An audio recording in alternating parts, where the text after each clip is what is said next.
Bien, bonjour à toutes et à tous. Merci beaucoup d'être là. Je vous souhaite la bienvenue. Donc, bienvenue aux modérateurs. Merci beaucoup. Bienvenue à celles et ceux qui également sont arrivés sur la ligne de départ pour la dernière épreuve. Donc 50 candidatures, 4 qui arrivent ce soir. Je remercie le jury de vouloir bien vous accompagner et m'accompagner surtout pour essayer de trouver celle ou celui qui va remporter ce prix. Et je tiens à saluer également celui qui était à l'initiative, mon prédécesseur, évidemment, qui, avec son équipe, a eu cette très belle idée d'organiser ce moment de réflexion, mais aussi de cohésion. Et donc, merci vraiment à eux et surtout à lui. Monsieur le modérateur, je propose de vous laisser la parole. Merci, monsieur le préfet de police. Cher jury, donc, cher public, mais aussi chers candidats, bienvenue. Aujourd'hui, nous sommes réunis par la mémoire, l'amour des mots et du poids qu'ils portent. Car il y a 10 ans, notre capitale a tremblé. 10 ans déjà, et pourtant les sirènes résonnent encore quelque part, dans un souvenir que l'on croyait intérieur et silencieux, mais que le cri du passé nous a durement rappelé. 10 ans, et la mémoire continue son combat. Un combat permanent, disait Robert Badinter. Un combat contre l'oubli, contre l'indifférence et contre le temps qui passe et qui efface. Ce concours d'éloquence, c'est ce combat-là. Nos 4 combattants, nos 4 mousquetaires mèneront cet après-midi les joutes du souvenir. Et croyez-moi, prendre la parole, ce n'est pas rien. C'est se tenir droit face au regard des autres, mais aussi ici, face à l'histoire. Alors, ils n'auront qu'un seul combat, un seul round de 7 minutes. Pour ce sujet, la mémoire est un combat permanent. La première candidate que j'ai l'honneur de présenter usera de la culture et de la précision qu'offre la licence de sciences politiques d'Assas. Elle saura, je vous l'assure, nous éblouir par sa plume franco-hellénique. Mesdames et messieurs, je vous demande d'applaudir Léonie Kiss. Face à elle, la compétition sera rude, puisqu'une juriste, également assassienne, nous fera l'honneur de ses mots. Déjà lauréate du concours de plaidoirie civile d'Assas, elle tentera aujourd'hui d'étoffer son palmarès, Madame Clara Lévy. Et puis vient celui qui, du haut de ses 23 ans, porte déjà un uniforme témoin de son engagement. Un élève gardien de la paix, un orateur venu du terrain, il parlera avec l'honnêteté de ceux qui vivent la mémoire au quotidien, Maxandre Gérard. Enfin, notre dernier mousquetaire est lui aussi un familier de l'engagement.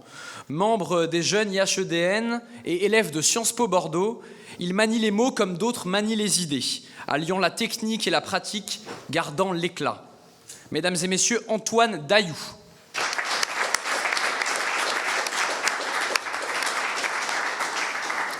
Mais, cher public, vous n'êtes pas sans le savoir, un concours d'éloquence s'apprécie également à la qualité de ses jurés. Et cet après-midi, croyez-moi, le niveau est particulièrement relevé.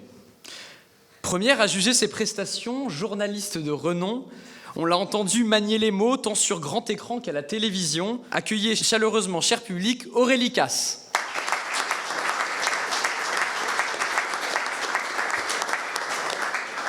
Le deuxième membre de ce jury est présent à la fois sur TF1 qu'en tant que professeur auprès des étudiants, auteur reconnu pour son expertise des questions de sécurité, chevalier du mérite et orateur brillant, mesdames et messieurs, Guillaume Farde.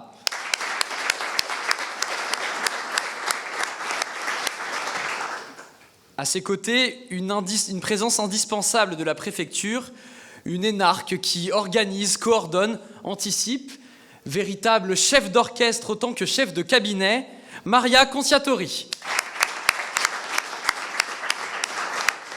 Et comme le veut la coutume, gardons le meilleur pour la fin. L'homme que l'on ne présente plus, le visage même de la sécurité des Parisiens. Habitué aux décisions lourdes, il devra encore en prendre aujourd'hui. Nous avons l'honneur de le voir présider ce jury, monsieur le préfet de police, Patrice Faure. les présentations étant faites, j'appelle maintenant la première candidate, Madame Léonie Kiss. Bonsoir. Acte 1, la pierre brute. Une pierre, une masse colossale, terriblement lourde et délicieusement laide. On entend presque le battement sourd du cœur encore fermé dedans. C'est un roc, c'est un bloc, c'est un rocher, que dis-je? C'est une pierre brute, la pierre d'un monument que nous allons sculpter ce soir. La pierre de la déesse Mnémosyne, fille du ciel, mère des 9 muses, fille du ciel, d'elle sont nées poésie, histoire, science, de sa mémoire, tous les savoirs. Mesdames et messieurs, se souvenir, ce n'est pas regarder en arrière, c'est revenir à la source même de la connaissance. Et rien n'échappe vraiment à la mémoire. Là où l'esprit détruit, là où il se protège dans l'oubli, le corps lui se rappelle, et parfois la terre, la roche aussi. Lors du soirée, on regarde un peu la télé avant le dîner, attendri, on attend, et soudain, attention, attentat. Au mauvais moment, au mauvais endroit, une attaque coordonnée sur des coordonnées malchanceuses, des scènes de guerre au cœur de la capitale, un pari raté, dans un Paris meurtri. Hier encore, papa, maman, je vais à un concert, et aujourd'hui, soudain, à la guerre. La guerre dans les rues, dans les cafés, dans les poitrines, la guerre jusqu'au bout des doigts, la guerre juste là. Le cerveau lâche, le sang cogne, les regards cherchent une issue. Voilà le bloc que le temps ne polit pas, le morceau du passé qui nous réveille encore, le bruit trop sec qui rouvre tout. Et le combat commence là, dans la pierre brute, dans le souvenir brut, dans cette cicatrice du temps qui refuse obstinément de se refermer. Acte 2, le ciseau, frappé, encore et encore. Alors j'entreprends de sculpter. Je prends le burin, le ciseau du sculpteur, je lève le bras et je frappe.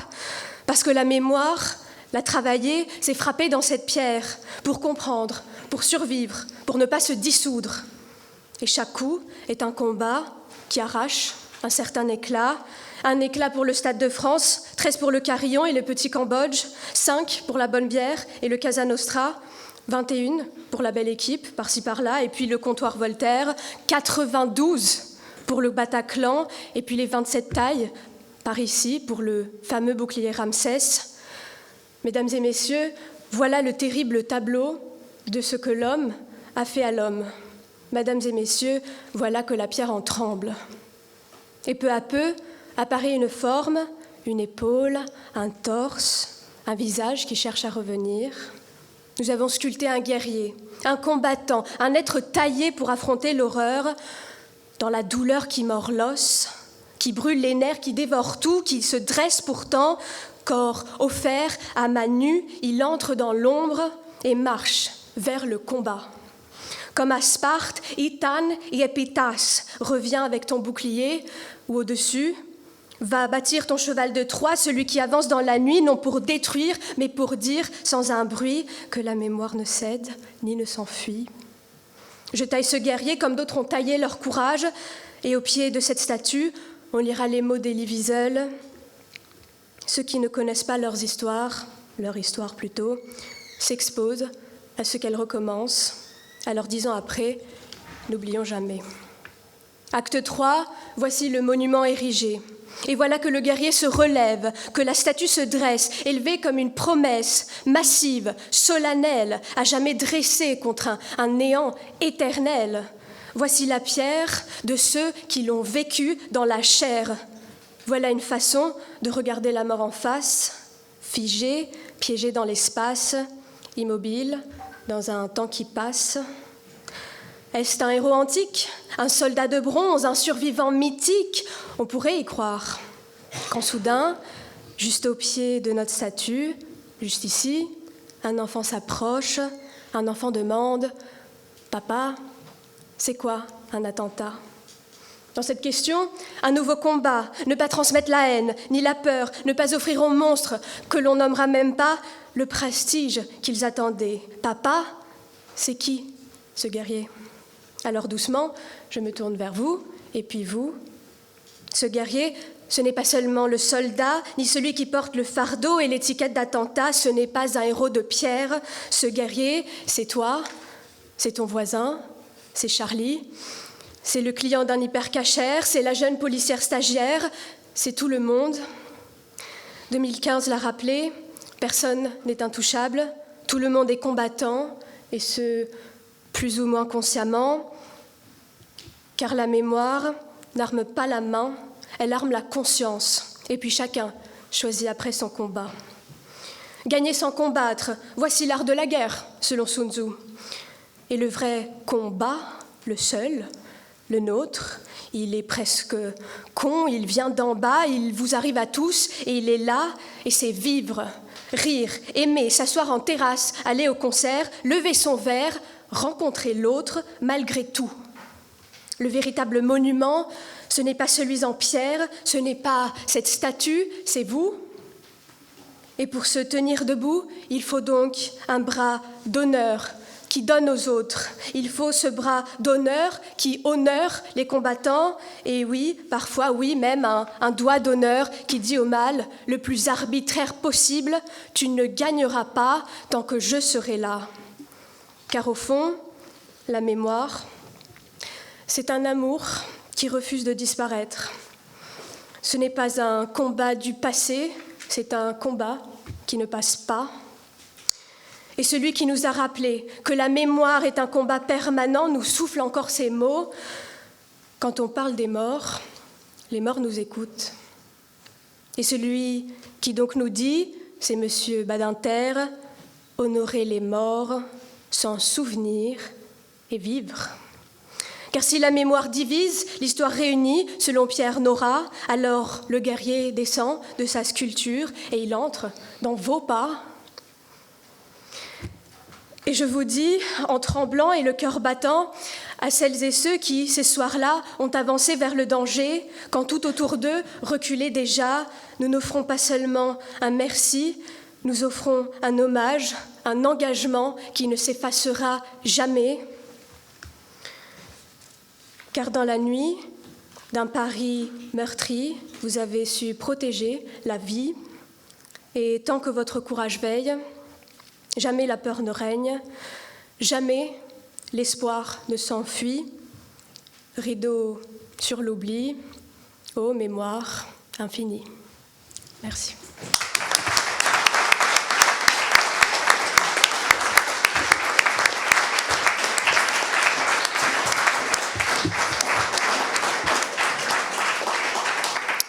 Merci beaucoup à Madame Kiss pour cette pièce de théâtre haletante, pleine d'émotions, véritable participation à ce devoir de mémoire qui nous touche tout autant que nous sommes et qui est tout aussi actuel comme vous l'avez rappelé. Mesdames, Messieurs, membres du jury, avez-vous quelque chose à rebondir, à ajouter ? Eh bien, j'appelle le deuxième candidat, Maxandre Guénard.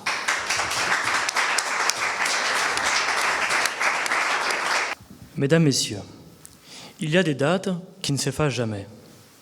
Des dates qui restent derrière les paupières, même quand on ferme les yeux. Le 13 novembre 2015 est de celle-là. 10 ans ont passé. 10 ans. Et pourtant, il suffit d'un mot, d'un lieu, d'une chanson parfois, pour que la douleur remonte, intacte, brûlante. Nous n'avons rien oublié. Et c'est précisément parce que nous n'avons rien oublié que nous sommes ici. Robert Badinter disait « La mémoire est un combat permanent ». Aujourd'hui, je comprends toute la vérité de cette phrase. Je porte un gilet pare-balles. Il serre ma respiration, il entrave mes mouvements. Ce gilet, ce n'est pas seulement un objet, c'est un poids que nous avons tous porté depuis 10 ans. Un poids fait de vigilance, de cicatrices, de nuits sans sommeil. Un poids fait d'images qui ne devraient jamais exister. Ce soir de novembre, nos certitudes ont été transpercées. Nous pensions vivre dans un monde solide, et soudain, il s'est fissuré.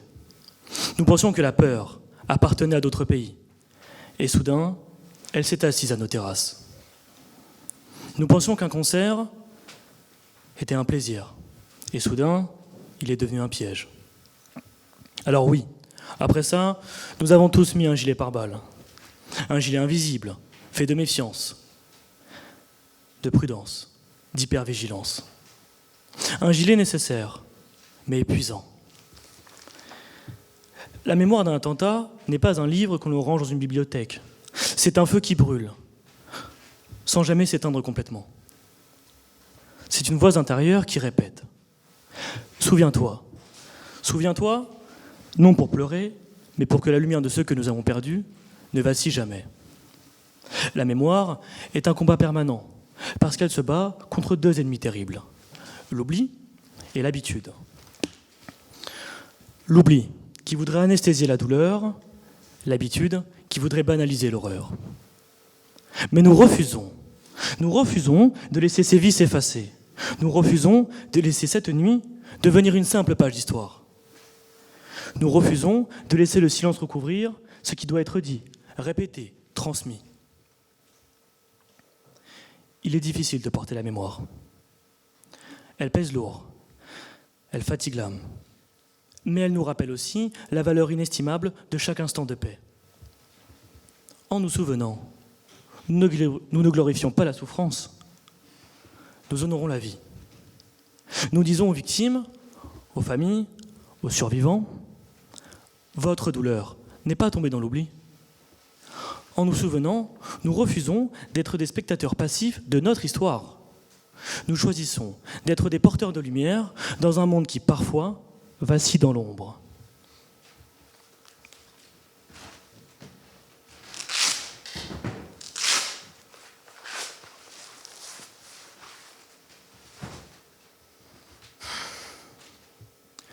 Je retire ce gilet pare-balles. Parce que la mémoire n'a pas besoin d'armure. Parce qu'elle se porte à découvert, à même la peau, à même le cœur. En le retirant, j'accepte d'être vulnérable. Et j'affirme ceci. La vulnérabilité n'est pas une faiblesse, c'est un acte de courage. Être vulnérable, c'est accepter de ressentir, accepter de pleurer encore parfois. Accepter que la mémoire serre la gorge, mais aussi qu'elle nous élève, qu'elle nous unit, qu'elle nous rend humains. 10 ans plus tard, nous ne cherchons pas à penser pour oublier. Nous cherchons à penser pour guérir, pour grandir, pour construire un avenir qui ne renie rien de ce que nous avons traversé. Notre combat n'est pas contre un ennemi invisible. Notre combat est contre l'effacement, contre l'indifférence, contre la déshumanisation. Et ce combat, nous le gagnerons parce que nous avons choisi de nous souvenir, parce que nous avons choisi, malgré la douleur, la fidélité au réel, au vrai, au juste. Aujourd'hui, je dépose ce gilet. Mais je garde la mémoire. Une mémoire qui protège mieux que n'importe quelle armure. Une mémoire qui dit « Ils ont frappé, mais ils n'ont pas vaincu. Ils nous ont blessés, mais ils ne nous ont pas brisés. Ils ont voulu éteindre la lumière, nous avons décidé de la porter plus haut. » Parce qu'au bout du combat de la mémoire, il y a toujours la même réponse. La vie. La vie. Merci.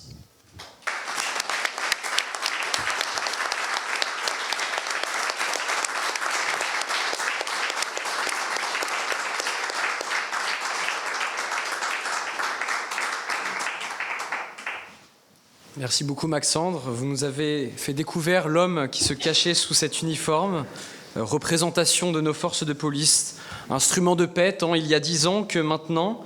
Alors, j'ai envie de vous suivre. Choisissons aussi de nous souvenir, de devenir des porteurs de lumière et retirons ce gilet pare-balles. Merci beaucoup Maxandre.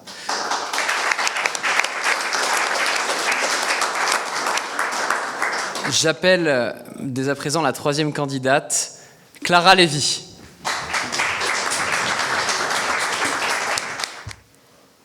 Monsieur le préfet, mesdames, messieurs, membres du jury, mesdames, messieurs, chère audience, Robert Badinter, qui savait que certaines vérités brûlent trop fort pour être oubliées, affirmait « La mémoire est un combat permanent. » Et sans doute, faut-il qu'il y ait eu des nuits très sombres pour comprendre à quel point la mémoire est lumière, Il y a des soirs où le silence paraît plus lourd que la nuit elle-même, des soirs où l'histoire brusquement s'invite dans nos vies et laisse derrière elle une empreinte que nul ne pourra jamais effacer.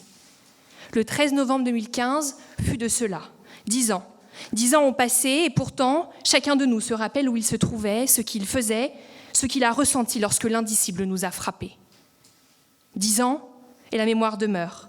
Elle demeure non comme une simple archive du passé, mais comme une présence vive, une exigence morale, un combat permanent. La mémoire demeure, mais résiste. Elle résiste comme un souffle ténu, mais têtu. Elle résiste comme une certitude que rien ne disparaît vraiment tant que quelqu'un y veille. La mémoire n'est jamais un héritage paisible. Elle est un chantier fragile, sans cesse menacé par l'oubli, par la fatigue, par la tentation de tourner la page trop vite. Elle est aussi la première défense contre la répétition des drames, la première arme contre l'indifférence, contre le renoncement, contre la résignation. La mémoire est un combat parce que l'oubli est une défaite. Et pourtant, même la plus petite des graines peut fissurer le béton du silence si quelqu'un prend la peine de la planter. La mémoire, d'abord, elle est une dette. Elle est ce fil invisible qui relie les vivants aux disparus, qui rappelle que la violence qui s'est abattue sur eux nous concerne tous, toujours, aujourd'hui encore. Alors, face au terrorisme, il ne suffit pas de dire « n'oublions jamais ». Il faut comprendre que ce souvenir est un acte volontaire, exigeant, parfois douloureux, mais un acte nécessaire parce qu'il nous oblige à regarder la vérité en face, celle de notre vulnérabilité, celle de notre humanité, celle de cette responsabilité née du nous, pourtant plus forte que chacun d'entre nous. Les victimes nous laissent en héritage un impératif, ne pas laisser leur histoire se dissoudre dans le bruit du monde, ne pas permettre que leur nom se fane comme une fleur trop tôt cueillie. Nous avons pour mission d'être le gardien de cette mémoire, de la préserver comme on préserve une graine, à l'abri du vent, mais toujours tournée vers la lumière. La mémoire, ensuite, est un combat contre la déformation, car le danger ne réside pas seulement en l'oubli, le danger, parfois plus insidieux encore, est la falsification, les discours extrêmes, les manipulations, les simplifications historiques qui menacent la vérité avec une redoutable efficacité. Alors, on déforme, on arrange, on instrumentalise, et peu à peu, la mémoire se brouille, se fracture, se politise. C'est à nous, citoyens, élèves, orateurs, gardiens du langage de la nuance, de nous battre pour qu'elle demeure intacte. C'est à nous de refuser que l'histoire devienne un outil de division. La Seconde Guerre mondiale en fut l'abîme et Primo Levi l'a murmuré comme un verdict. Si comprendre est impossible, connaître est nécessaire. Parce que l'abîme se rouvre toujours là où la mémoire se referme, parce qu'une graine oubliée aura du mal à s'élever. Alors, maintenons levés nos verres et unis dans la diversité, la richesse de notre différence pour la beauté de cette France jeunesse et France de l'âge, France de gauche et France de droite, France de tout quartier, ma France ternité, France démocratique, c'est France tinstique, France olympique, nos couleurs si symboliques, pas pour une France des larmes ni pour une France du drame, mais oui, génération unique, car ensemble la France réunie. Alors France amour et France glamour, et ce, mesdames et messieurs, jusqu'à ce que la mort nous sépare. Membres du jury, on se demande souvent si les mots sont aussi forts que les armes, et parce que cela fait longtemps que j'ai succombé à leur charme, je répondrai vrai. Pourtant, c'est vrai aussi que les dictionnaires n'arrêtent pas les balles, et que si beau soit-il, les livres encaissent mal les battes. Mais on se bat quand on débat.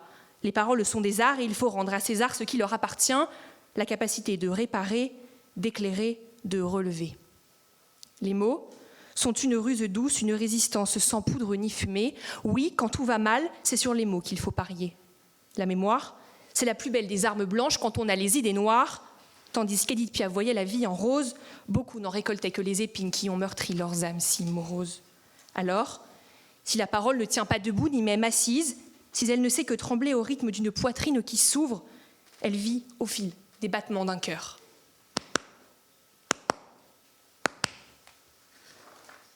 Et dans chacun de ces battements, c'est la preuve que quelque chose en nous continue d'y croire. La mémoire, enfin, est un combat pour le futur. Si la mémoire était uniquement tournée vers le passé, elle serait un mausolée. Or, elle est tout l'inverse. Un souffle, un élan, une projection, une discipline rigoureuse, parfois douloureuse mais nécessaire, qui exige lucidité et honnêteté.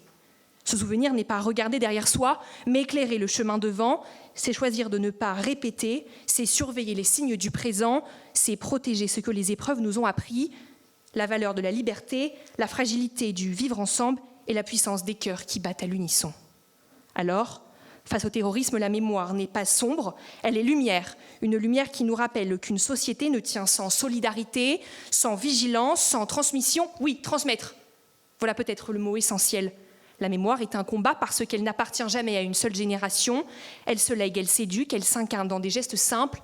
Raconter, expliquer, commémorer, enseigner. Tant que nous acceptons de transmettre, l'oubli ne gagnera pas, car toute mémoire transmise est une graine semée. Une graine, puis une autre, et ainsi naît un champ devenu tellement grand que même le vent ne parviendrait pas à le disperser. Alors, in fine, nous sommes les combattants pacifiques de la mémoire. Mesdames et messieurs, membres du jury, nous vivons dans une époque qui va vite, très vite, trop vite pour l'essentiel, une époque où l'on croit que tout commence aujourd'hui et que tout doit s'oublier demain.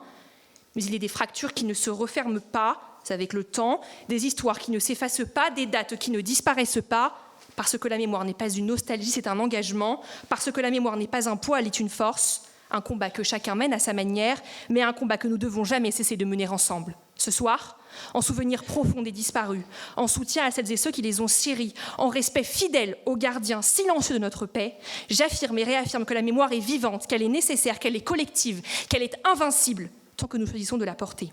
La mémoire est un combat permanent, et c'est un combat que nous devons gagner chaque jour, encore et toujours. Ainsi, Badinter disait qu'il regrettait souvent que l'avenir ne soit plus devant lui, qu'il se soit transformé en passé, alors c'est à nous de lui répondre. Ne vous inquiétez pas, votre flamme ne cessera jamais de briller. Nous marcherons sans faiblir sur le chemin que vous avez tracé. Vous nous avez laissés face à une seule vraie vérité, celle du cœur et de la mémoire. Je vous remercie.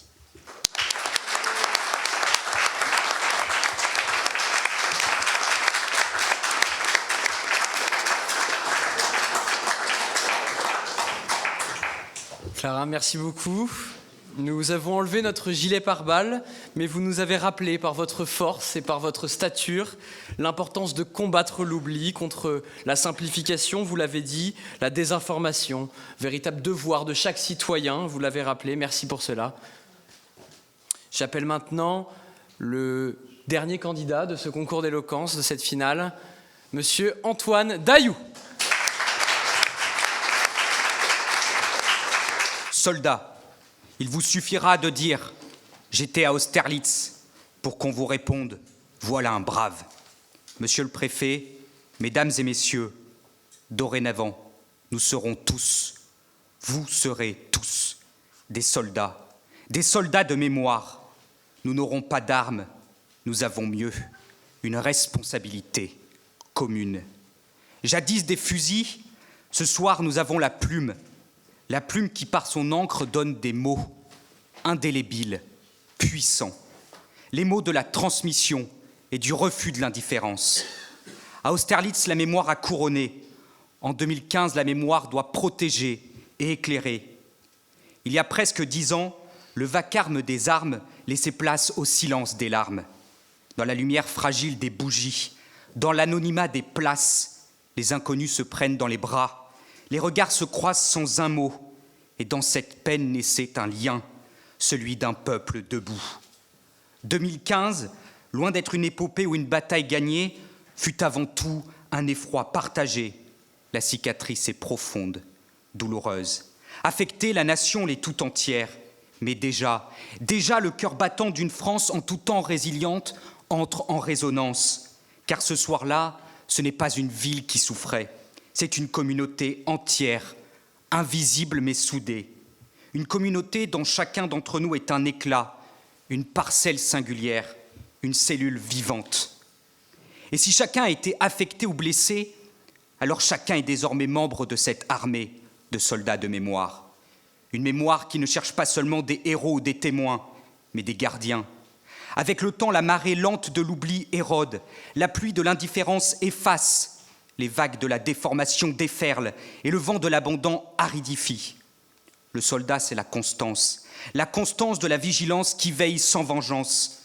Sentinelle de la résistance à cet héritage fragile et vulnérable, engageons-nous. Engageons-nous sur ce chemin du devoir, non point au pas, mais pas à pas. Gandhi disait « La force ne vient pas des capacités physiques, mais d'une indomptable volonté. Les sacs sont lourds, mais loin de nous l'idée d'une charge ou d'une contrainte. Ils sont remplis de visages, des visages qui nous obligent chaque jour un peu plus, avec détermination, courage et dignité, à nous lever et avancer ensemble, esprit de corps chevillé à l'esprit, esprit d'humilité et de volonté inchangée. Parmi ces sentinelles, il y a les infirmiers qui colmatent les dernières plaies, les jardiniers qui entretiennent des lieux communs devenus des témoins de foules d'anonymes qui se déplacent sans bruit, garantes sans haine, d'un récit qui n'appartient à personne et à tous à la fois. Car l'oubli qui affaiblit avance en silence, et la falsification qui trahit, elle, avance masquée. Nous ne donnerons pas d'assaut. Notre épopée ne sera pas celle d'une victoire éclatante, mais nous marcherons, nous nous lèverons et nous tiendrons notre ligne à nos postes pour éviter un vide avide de s'emparer de consciences égarées. Mais bien plus que des gardiens et des garants, bien plus que des soldats d'une bataille, nous sommes aussi des soldats de l'avenir, des éclaireurs d'un lendemain. Transmettre, c'est ensemencer l'avenir par le passé, disait un ancien chef d'état-major des armées. Sentinelles de la résistance aujourd'hui, nous serons demain aussi des transmetteurs et des passeurs. Nous ne passons pas les armes, nous nous passerons une flamme qui éclaire, qui rassemble et qui rassure. La flamme de l'espérance, la flamme qui ne s'éteint pas, jamais, même face au souffle du doute. Le soir du 13 novembre, ceux qui nous attaquent sont ceux qui nous haïssent. Ceux qui ciblent le sport, la fête, la culture, croient tuer notre joie pour éteindre notre force. Ils se trompent. Une force blessée n'est pas une force vaincue. Elle renaît, elle persiste, elle résiste. Partout où nous marchons, nous, sentinelles de résistance et désormais devenus passeurs, nous élèverons, tel un chant clair, fier et de lumière. Liberté, égalité, fraternité. Bien plus qu'une devise gravée, elle deviendra un jour réalité universelle et partagée. Le maréchal Foch affirmait « Parce qu'un homme sans mémoire est un homme sans vie, un peuple sans mémoire est un peuple sans avenir. » Alors oui, la mémoire d'une nation ne s'éteint pas, mais si nous flanchons, si nous déposons nos sacs, si nous éteignons nos veilleuses, alors ce ne sera pas l'oubli qui gagnera, ce sera la nuit. Notre combat n'est pas d'hier, il est aujourd'hui et il sera demain. Nos armes sont simples, fidélité, transmission, parole juste et main tendue. Être soldat de mémoire, c'est se lever pour ceux qui ne peuvent plus, c'est se tenir droit quand tout vacille, c'est parler pour ceux que l'on a fait taire, c'est tendre les mains quand l'espoir s'effile, c'est tenir pour ceux que l'on a voulu faire tomber et raviver la flamme quand la cendre défile. Alors levons-nous encore, levons-nous ensemble et marchons, parce qu'à chaque pas un nom se rallume, parce qu'à chaque nom qui se rallume, un visage revient. Marchons pour que jamais le mot mémoire ne devienne ruine ou murmure, mais qu'il demeure un phare qui s'obstine, un cap, une force et un combat permanent, sans armes mais avec âme, sans haine mais avec cœur, soldats braves et silencieux d'une mémoire commune pour nos héros tombés innocents et restés immortels.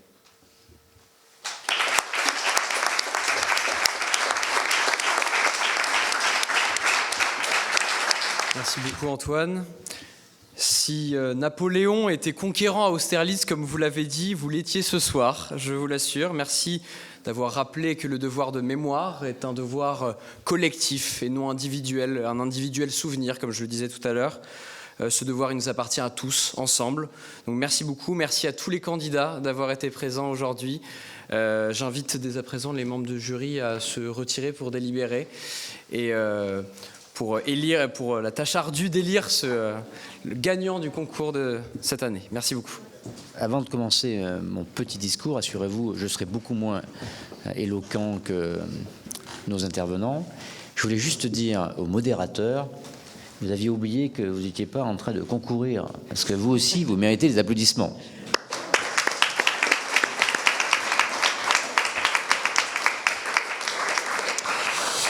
Donc, comme je le disais, je vais tâcher d'être aussi éloquent que nos orateurs du jour. Je suis heureux de marquer ce moment avec vous. Ce concours vient parachever un mois de commémoration, un mois composé de séquences successives dédiées à la mémoire des attentats de 2015, à la mémoire de ceux qui ont été meurtris et à la mémoire de tous ceux qui ont agi pour protéger et secourir. C'est donc un travail au long cours qui s'achève et je remercie tous ceux qui, au sein de la préfecture de police, par les reportages, les interviews, les témoignages, l'organisation de différents événements, mais aussi bien sur la sécurisation de l'ensemble des commémorations sur l'agglomération parisienne, ont permis d'entretenir le souvenir, de rappeler ce que fut cette terrible année pour Paris, pour sa petite couronne et pour l'ensemble de notre pays. Permettez-moi aussi de remercier très chaleureusement mon prédécesseur, Laurent Nunez, ainsi que celles et ceux, dont nous avons une représentante ici, qui ont permis, qui ont imaginé, qui ont conçu ce cycle, ces 50 intervenants, pour arriver à 4 ce soir, qui sont venus déclamer des textes avec un brio exceptionnel. Avec les 3 autres membres du jury, nous sommes émus presque aux larmes, franchement. Donc encore merci. L'APP a été en première ligne des attentats, comme vous le savez. C'est elle qui a protégé, c'est elle qui a secouru, c'est elle, comme beaucoup, qui a été frappée par la violence inouïe du terrorisme. Pour l'APP et ses agents, il était donc impératif de se mobiliser 10 ans plus tard, d'honorer ce rendez-vous avec notre passé. Je crois que, grâce à ce travail collectif, nous nous sommes assurés de garder pour toujours en mémoire aussi bien le destin des victimes que le courage de nos forces mobilisées sur les différents théâtres. Nous avons également contribué, dans ce cadre, à transmettre, et vous l'avez rappelé. Ce concours d'éloquence avait en effet pour sujet la mémoire et le combat. Je ne vais pas redire ce que nos orateurs ont raconté avec brio, et je crois qu'il était important de conclure ce cycle mémoriel avec les mots de notre jeunesse, parce qu'elle a connu ces drames à un âge où l'innocence prime encore, parce qu'elle aura aussi à construire la société de demain, et je pense que nous avons eu la preuve aujourd'hui d'une grande maturité, d'une sensibilité et d'une conscience citoyenne précieuse. J'en viens donc au moment que vous attendez tous, parents, amis, collègues, chères candidates, chers candidats, Léonie, Clara, Maxandre, Antoine, recevez d'abord toutes mes félicitations. Vous vous êtes hissés en finale, ce qui n'est pas rien, quand on devance plus de 50 participants. Je me réjouis d'ailleurs que cette première édition ait rencontré un tel succès. Le sujet que vous avez eu à traiter n'était pas simple. Je peux néanmoins vous assurer d'une chose, si je l'avais choisi moi-même, il aurait été encore plus dur. Vous avez su faire preuve d'un grand sens du récit, d'une capacité aussi à emporter votre public à grand renfort de formules et d'effets de style. Les membres du jury y ont été sensibles et je les remercie très sincèrement. Guillaume Fard, Aurélie Casse, Marie, merci d'avoir été aujourd'hui à nos côtés. Mais c'est la dure loi de tout concours. Il fallait un grand gagnant ou une grande gagnante.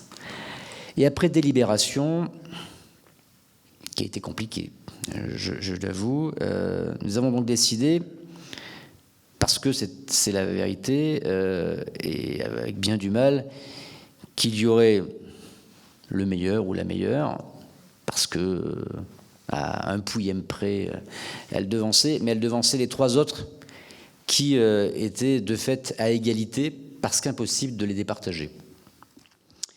Et donc, le suspense est à son comble. Et avant même de dire qui est le gagnant ou la gagnante, je voudrais leur demander une chose, si la salle en est d'accord. C'est que c'était tellement beau, c'était tellement bien, que nous vous proposons de vous mettre sur le site de l'APP, les enregistrements, etc., mettre un QR code et publier vos textes, parce que ce serait dommage que tous ne puissent pas en profiter. D'accord ? Oui. Bien. Alors, c'est là le grand moment. J'ai pas envie de le dire parce que j'imagine qu'il y aura 3 déçus, mais ils ne doivent pas l'être parce que franchement, c'était à 0,00001 point près. Mais j'ai le plaisir d'annoncer que le vainqueur est une vainqueur et qu'il s'agit de Léonie Kiss.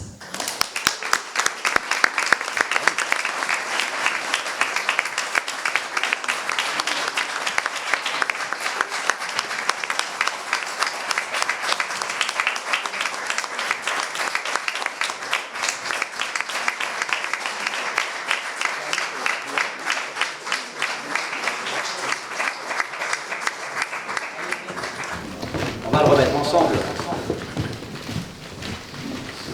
C'était juste magnifique, exceptionnel. Vous aussi. Vous n'avez pas de regret à avoir, mais c'était difficile. Et donc, eh bien, à un moment donné, il a fallu trancher. Et on l'a fait en vous remerciant et surtout en vous félicitant, vous, bien évidemment, qui avez gagné, mais vous aussi, qui êtes juste derrière. Bravo, bravo et merci surtout. Guillaume.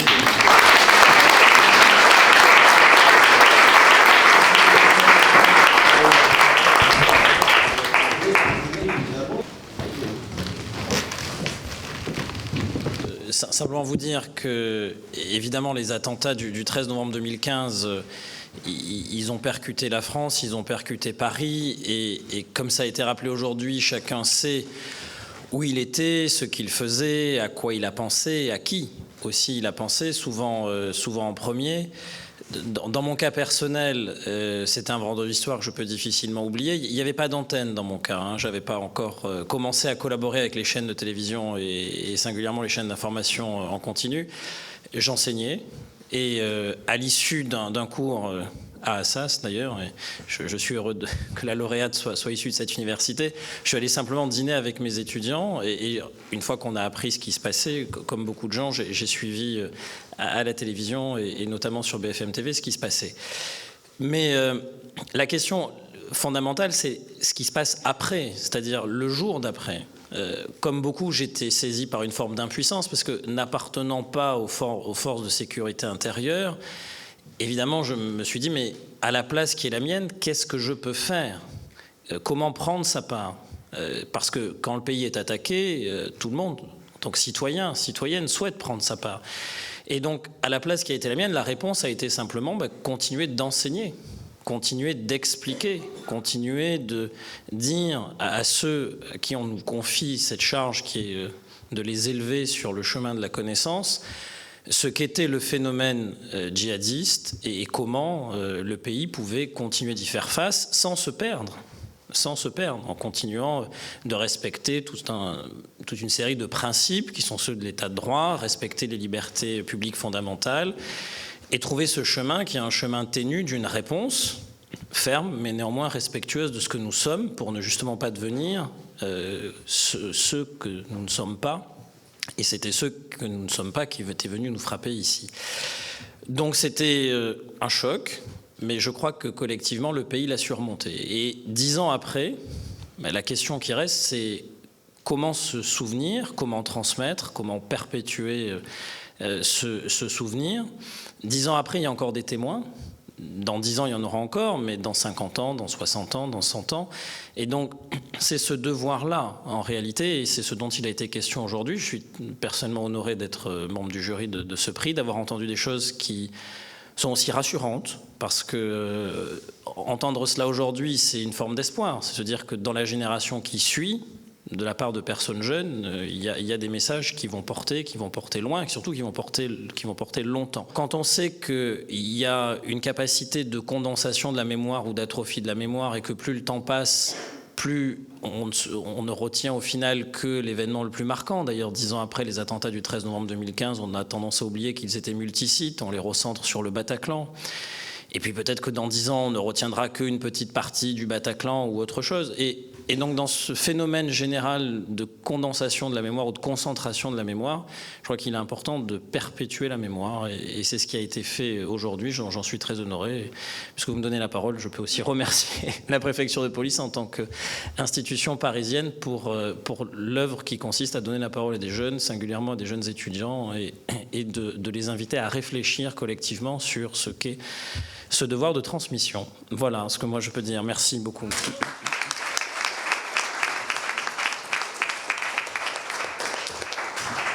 C'est un discours improvisé de Guillaume, il n'était pas prévu qu'on s'exprime ce soir.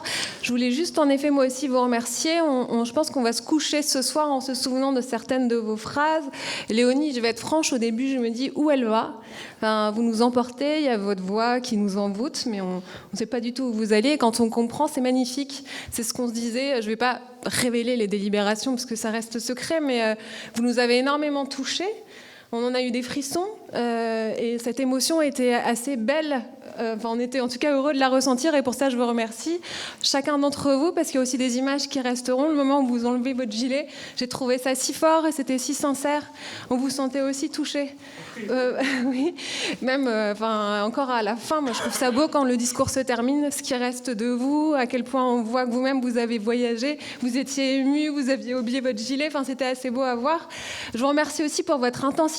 Je trouvais qu'il y avait une force qui nous est aussi parvenue. Merci pour ça, merci pour le courage déjà de vous être exprimé parce que c'est pas anodin et en plus il y a eu plusieurs étapes de s'exprimer devant tout le monde. Je trouve qu'il y a une mise à nu aussi. On percevait en tout cas très bien votre engagement et pour ça merci. Et puis vous nous donnez carrément envie de nous mobiliser. Je trouve qu'il y avait soldat de la mémoire, j'aime bien cette expression et je vais la garder, je vais m'en souvenir. On n'oubliera pas non plus ce qui s'est passé aujourd'hui et pour ça merci.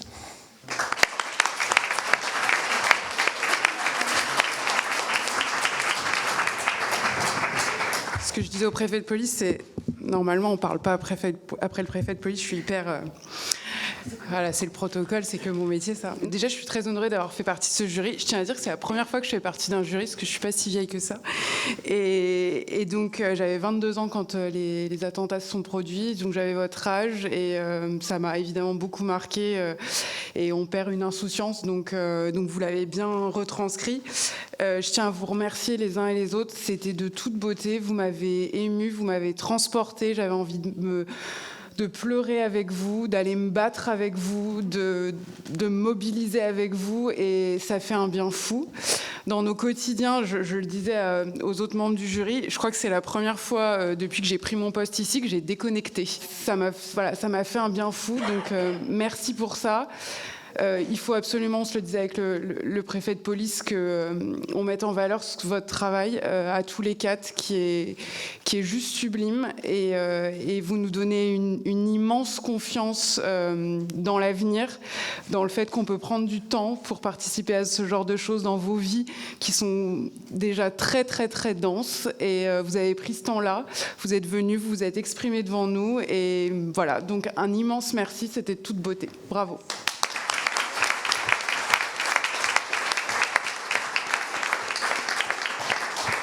Bien, pour conclure, j'espère que ce concours vous inspirera à tous les quatre d'autres défis, d'autres compétitions citoyennes. Il constituera, je n'en doute pas, l'une de nombreuses étapes qui jalonneront votre parcours d'engagement envers l'État et la société. Vous avez fait une belle démonstration ce soir, déjà que vous étiez largement engagés.